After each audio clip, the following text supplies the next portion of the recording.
What's up, film fans? It's Epic Film Guy Nick here, back at the studio, and happy weekend to you. Here to check out the latest disaster porn flick from The Rock, that's San Andreas, opened in theaters this weekend. I just got a chance to see it this morning. We're just going to take a look at a little bit of the trailer here, and then we're going to jump right in, alright? So let's go ahead and grab that guy.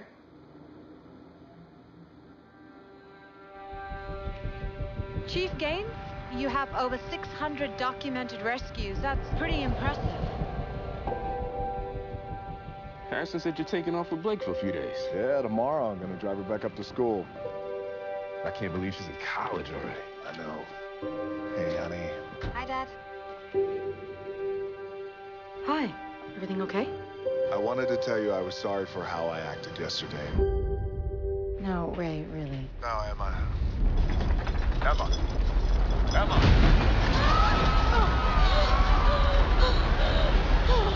Oh, my God!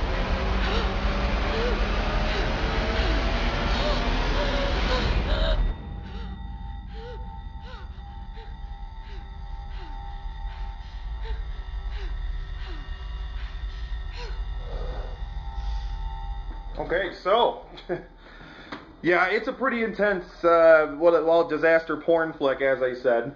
I just want to know, for starters, why The Rock didn't ask the earthquake to move to a less populated area so it didn't do so much damage.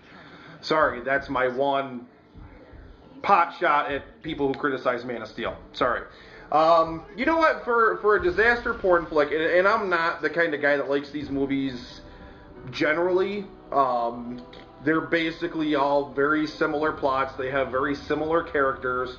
You've got your brainy science guy, Paul Giamatti plays him in this film, who knows what's going on and, tries to warn people and tell people what's going on. And you've got your big heroic guy, The Rock, and Carla Gugino plays his wife, and et cetera, et cetera, et cetera, et cetera. Very, very formulaic, stock cast of characters and everything like that. Although I was very, very happy with the kind of role reversal in that his daughter ends up being, really the more knowledgeable one, because his daughter's trapped in the earthquake ruins and everything like that, and she plays a really, really strong character, whereas Ben, I think the guy's name was, the British guy, he had to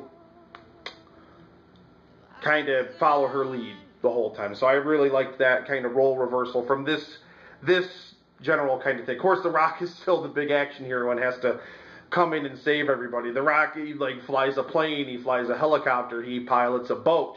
I'm surprised he didn't, fly a rocket or two in there sometime during the runtime. But all in all, it's a pretty decent flick.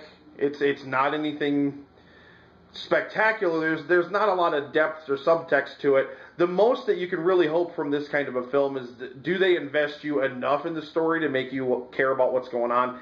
And do they make it so outlandish that it takes you out of what's going on? Kind of like in 2012, that was disaster porn done the wrong way, because the science of it and the action is so absurd that's taking place, it completely removes you from it. And then, of course, you have the whole thematic bent under that film about, poor people suck and they should all die.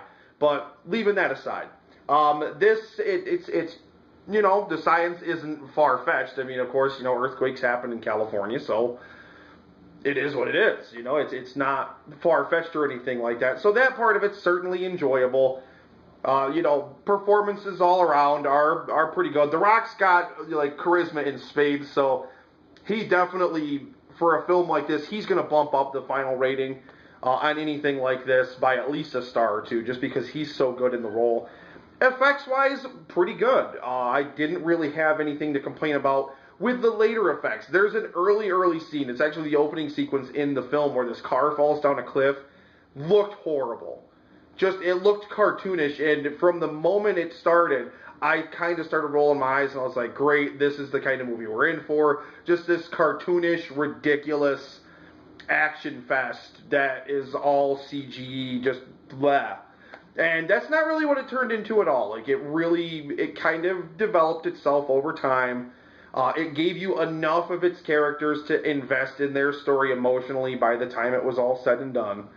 It had a few funnier moments and whatnot. I mean, it's just a big summer blockbuster.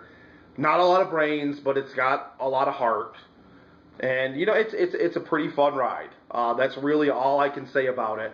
If I'm telling you whether or not to go to cinemas to check it out, definitely in the biggest format theater you can find. This is definitely one of those films that was made for a large format theater. There's nothing else I could really say about it. I'll give this a 7 out of 10. Just for being a pretty decent, enjoyable action flick. Yes, that still rates it better than Avengers Age of Ultron, which is still the worst movie of the summer so far. Who knows if that title's going to stick, but I haven't seen Tomorrowland, and I don't know about that one either. So, this is Epic Film Guy Nick. Let me know what you thought of the film. I want to know. Jump on the page and comment. As always, like and share our reviews. We appreciate all your support. We got some big changes coming up really, really soon in the future. We're going to be starting a podcast and a lot of other stuff planned, so definitely stay tuned. For all of the Epic Film guys, this is Nick again. Thanks a lot for watching, and see you at the movies.